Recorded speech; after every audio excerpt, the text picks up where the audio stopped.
Contradiction है। सबसे पहले तो जो सर ने बोला कि ये कोई कॉन्ट्रडिक्शन नहीं है, ये कंफ्यूजन है, बिल्कुल सही बात है। अब कंफ्यूजन क्या है, उसकी जड़ क्या है? आप क्या कर रहे हो, आप बस हम लोगों की बातें सुन रहे हो। यहां से मैंने कुछ बोला, इन्होंने कुछ बोला, दोनों अलग अलग स्टैंड पॉइंट है। मतलब इस दुनिया में आर्ट्स भी है, साइंस भी है, कॉमर्स भी है।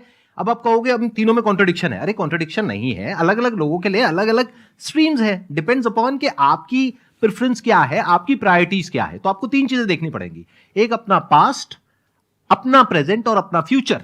कि पास्ट में आपने कैसा परफॉर्म किया है। अगर आप पढ़ाई में बहुत अच्छे रहे हो तो आपको क्लियर नजर आएगा कि अच्छा मुझे पढ़ाई से रिलेटेड कुछ करना है, तो वहां से रास्ता क्लियर हो जाता है। बट अगर आपके दिमाग में 24 घंटे बिजनेस आइडियाज घूमते रहते हैं, जहां भी जाते हो वहां पे गोलगप्पे खा रहे होते हो, आपके दिमाग में चल रहा होता है अबे इतने पैसे ले लिए, उसमें से इतने का गोलगप्पा, इतने का पानी है, पानी तो इतना फ्री होता है, मेरे से लिया 20 रुपए, ये तो 5 रुपए का काम है, तो 15 रुपए इसके पास में गए, कितने लोगों ने एक दिन में खा लिए, इतने पैसे कमा लिए, व्हाटएवर। अगर इस तरह का आपका माइंडसेट है तो वहां पे एंटरप्रेन्योरशिप, स्टार्टअप, इन सब चीजों का बेनिफिट है।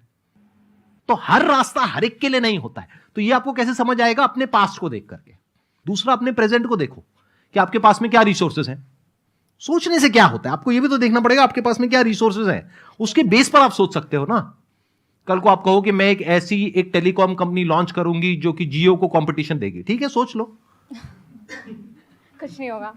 क्या है पीछे, बैकग्राउंड क्या है, आपके पास में क्या रिसोर्सेज है, how are you going to compete. तो आप फालतू में कुछ भी सोच रहे हो ना। तो यहां पे कॉन्ट्रडिक्शन क्या है, कंफ्यूजन क्या है, कुछ भी नहीं।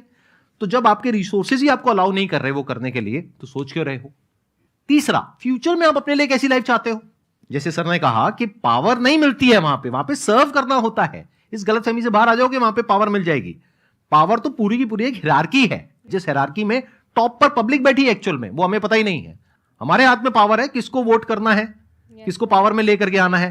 फिर उनकी पावर के अकॉर्डिंग आगे पावर का डिस्ट्रीब्यूशन होता है, पॉलिसीज का डिस्ट्रीब्यूशन होता है, फिर उसको इंप्लीमेंट करना होता है। तो आपको देखना है कि आपको एग्जैक्टली लाइफ में चाहिए क्या है।